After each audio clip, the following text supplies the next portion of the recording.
Dimanche 16 janvier 1977, 7h-16, un avion DC-7 se pose à l'improviste sur le tarmac de l'aéroport de Kadiaou à Cotonou, en République populaire du Bénin.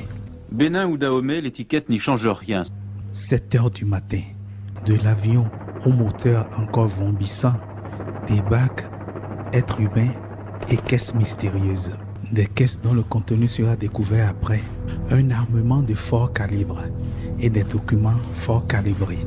Les humains, ce sont des Africains et Européens, mercenaires armés jusqu'aux dents, musclés jusqu'aux gencives, drogués jusqu'aux mâchoires.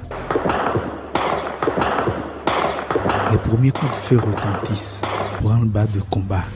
L'opération Crevette vient ainsi d'amorcer sa phase très pratique. Intention du commandant Force Oméga.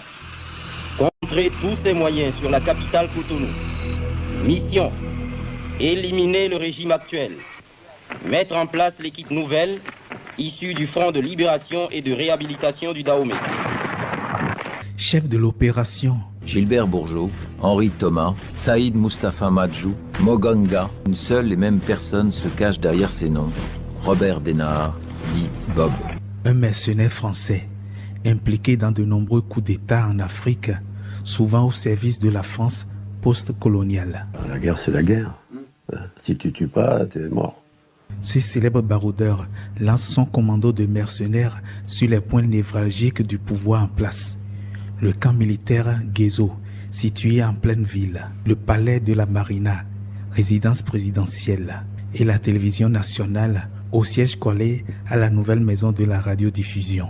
Mais l'ancienne maison était toujours opérationnelle. Nous avons été attaqués au petit matin. Nous avions décidé de faire travailler notre ancienne maison de la radiodiffusion. Et quand la voix du président Kékou a tourné, oser lutter, oser vaincre l'impérialisme, eh bien ça a été la débandade générale.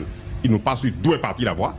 À l'heure où nous vous parlons, nos unités de combat sont à pied d'œuvre et défendent avec un acharnement révolutionnaire les points stratégiques de notre ville agressée.